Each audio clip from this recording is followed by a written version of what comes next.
Some people are conformist, like every man, or better play safe man, like the Damien from Culture was singing. I'll be the unruly overreactor before the smiling unaffected. I'll be the laughing stock revolutionary before the dignified slave. I will try to speak slower, but if I only see the average span attention is going down, I'm going back to the turbo mode. Some authors are censored or cancelled, as we would say today. The Venus in Marana-Karakastana in the chart of Judy Blume has brought the themes of sexuality and also of death. She is intellectually courageous, and the consequence is her trait. She has that Jupiter and Mercury in the 5th house. So this is perfect from the perspective of skill and also turning that ability or hobby into the real profession. So we need to have that Jupiter blessings for this. And her books were banned because they were depicting the sexual scenes in a very vivid way for those times. Interestingly, she was also writing the books for kids. She had many bestsellers, she got many awards, and definitely in her genre she was one of the best. And as we will see in her later life, she changed the topics more for themes of death and loss. So we can say that she was very much censored, and the times were not ready for her art. And then with her third spouse, she was very much fighting with that censorship. And this is kind of close topic for me. It resonates very much because she has 10th Lord in the 8th, she has 2 malefics in the 7th house, and the Marana-Karakastana in the chart, just the same situation like in my chart. So these people may see some enmity in their work, and others may try to censor their work. So they deal with some type of competition, the theft, marginalization or depreciation. In today's video we'll be going through what we can expect from the Venus in Marana-Karakastana in the 6th house, what troubles we can attract with the 2 malefics in the 7th house, and how to see the consecutive spouses, but now using the Navamsa chart. And we can see that in this case for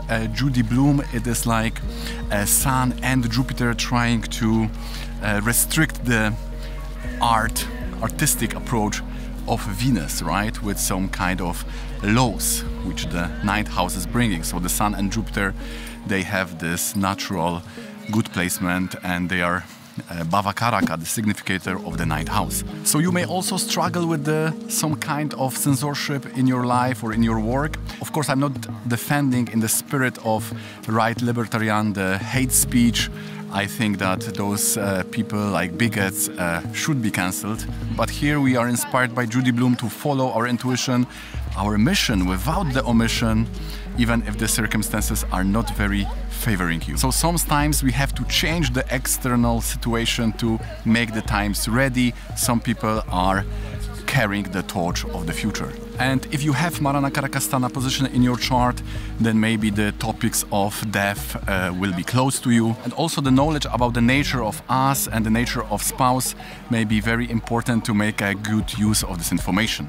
With this knowledge, you have better information how to deal and reciprocate with your partner. The whole dynamic is now going with the higher awareness. Of course, I don't want to use the astrology as the excuse and intro for the pop psychology. You have already enough YouTube channels for this. So to find the spouses, or to say with more accordance with the current times, how to find the partners in the Navamsa. Of course, the Navamsa is the chart of our relationship and fortune, depending if we are treating it independently or together with the Rasi chart. And Navamsa is the separate chart which is calculated based on the division of the house or signs to the 9 parts. So in this chart, the 7th house will indicate the first relationship or marriage, the 2nd house is the 2nd marriage, and the 9th house will indicate the 3rd marriage. Because we are always going 8th house from the previous relationship, and we are starting with the 7th house. So in this chart we have Leo Navamsa.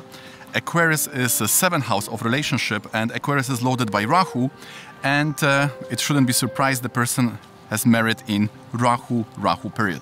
And when we count Upapada, I think that first Upapada didn't turn to marriage because the Upapada lord is Venus in the Dushtana badly placed, so we have to count next Upapada, 8 from the original one, and this is in the Dhanusha, loaded by Jupiter, so the first spouse was lawyer. And also in the Navamsa we will see that 7th lord is Rahu and is also aspected by the Rasi Drishti by Jupiter, so this indicates the lawyer. Then we have the physicist, this is the 2nd marriage, and very much mathematicians, people who are working in the abstract science, they are definitely signified by the nodes.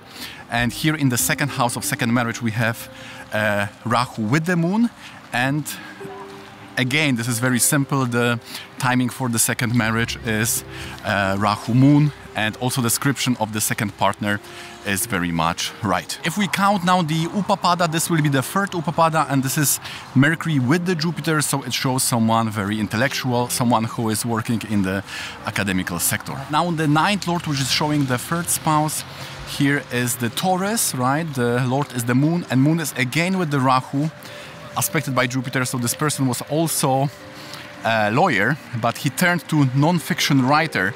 So we see that also there is influence on Venus, and if we count the Upapada, that would be the fourth one, and this is joining this combination of Venus, so therefore it is showing person into art and entertainment. Also, it is very interesting that the Judy Blume had 2 children from the first marriage, and with the third spouse, he already had a daughter, so we can see that third Upapada, or the fourth Upapada for the third marriage, this is joining the ninth lord. Ninth lord is showing the child, so this is showing the circumstances. And also Venus in the Saturnian sign will show something like stepdaughter or the child which is adopted, right? By the way, she has the node, the Rahu, in the second house in the Navamsa. This is usually showing number of 3 marriages in life. She went that lawyer, physicist, lawyer route, and we are sure that the Navamsa is right because also in her house of work, in the 10th house, we have this Mercury, which is showing writing in the sign of Venus, which is showing the art. And the marriage was, the first marriage was in Rahu, 7th house activated, and the second marriage was in Rahu moon, so the second marriage was activated. So 7th house in the Rasi chart is showing the attitude we have, 7th house in the Navamsa is showing the real independent partner, how is the spouse. So we shouldn't be surprised that the pop astrology or the ESO world is using the lot of this manifestation or the law of attraction, which, by the way, as I have learned in the recent podcast, can be anxiety inducing, like the toxic positivity. They can use this a lot because without this additional chart of Navamsa, we don't have real a distinction between the attitude, which is in the Rasi chart, and also between the real time karma coming to us, which is shown by the partner in D7 in Navamsa. Then the attitude equals the circumstance. So hello, could you tell me what the Saturn and Mars in 7th house mean? Yes, Saturn and Mars in 7th house means death-like experience in your life, and this also can mean that you will marry the gravedigger. The Marana Karakastana means that house in which the significators of the planets are dying. This is normally the worst position of planet in the chart, but in the Rashi it may also show that people indicated by the planet, they are giving their resources for you, they are sacrificing their life for you. So from some perspective it can be good, whilst in the Varga chart this is more negative because it is just showing that the resources are depleted, right? So there is no energy, there is no karma from this planet in the Varga. You can see Marana Karakastana from the ascendants, from the Lagna, but we also can see it from the Atma Karaka, and the remedy for this position is usually the Pratyadi Devata of the Bhava Karaka. This is very exotic sounding. So each planet has some Bhava Karaka, for example 7 is Venus, so if you have Mars or Mercury in the 7th house, traditionally, we are using the, for example, Lakshmi remedy because the Lakshmi is the Devata which is related to Venus. If planet is strong, then it may be easier for you to get out of this position, this problematic position. And also, if you want to learn more about these positions for each planet, then you may be considering to watch this video here. So now we will learn about the results of this Venus position of Marana Karakastana in her chart. We will see what outcome this has brought for her. And there are many outcomes and they are not very much related on that conventional knowledge level. And how I know that all these things are related to this planet, this is because of the dasha. In each of these cases, the dasha, which is the planet or sign which is active at that moment of this event, where are they related to Venus or to Aquarius or to Taurus, to Libra. Somehow it was related to through the Graha Dasha or Rashi Dasha to this Venus in Marana Karkastana. Okay, so first thing is that her elder brother got this kidney infection. This is very much related to Venus normally.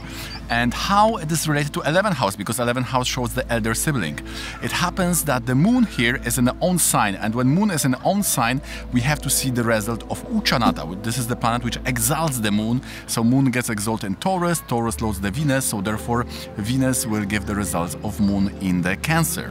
And Venus being in that bad position, in the 6th of disease, will show that the elder brother will have those problems. Second thing, which is quite weird, hard to explain, is that when she were young, there were many planes crashing in that place, and she says, that is her testimony, that it has given her more awareness of the death. And we can see also that the Venus can be showing travels, and again the Dasha which was active at the time was Libra related to this Venus. The third point is the breast cancer.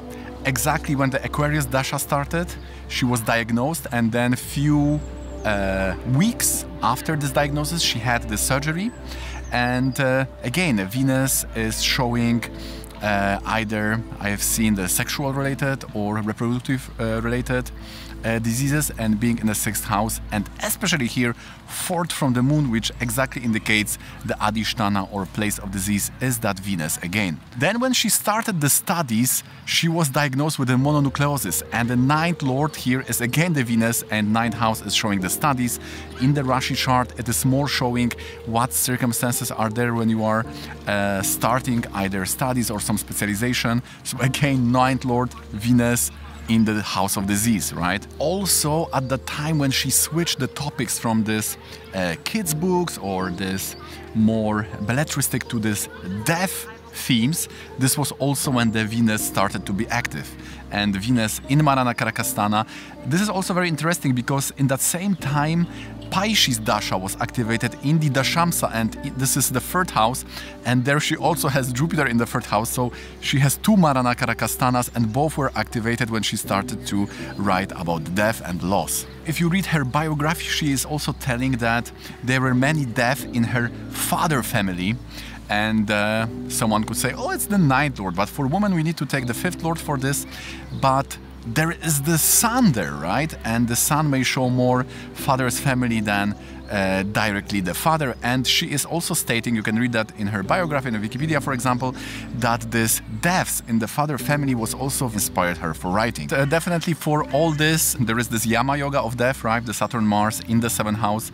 And there is this Parivartana, which we'll be talking about soon, with Jupiter and Mercury, which is showing the writing. So we have this exchange between this Saturn-Mars in 7th and the Jupiter and Mercury in the 5th, which is, by the way, also the Raja Yoga, bringing the success type of Shiva Yoga related to 7th house, which is giving the knowledge and the skill. Okay guys, if you like this video so far, please don't forget to click the thumbs up. You are making me a big favor to push this video more on this YouTube platform. And also if you like to see similar videos in the future, you like to be notified about it, then hit the subscribe button with the bell notification on. And now let's go back to this video. So what I find fascinating, and you should too, is that one planet is connecting many not related on the conventional knowledge level events, right? This one planet has brought this 2 diseases, mononucleosis and this breast cancer, when that exactly Libra and Aquarius were activated.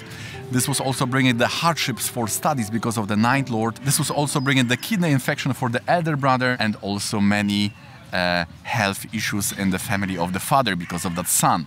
So they are not related, seemingly not related, but the karmic roots, which can only be traced by the astrology, is pointing at the one root of karma, of this Venus in the 6th. People are asking what it means, this specific combination, so that one planet, as we see, will give all array of meaning and events and predictions and manifestation in real life, but they will differ based on the dasha. So in one dasha you may get, for example, the lordship effect.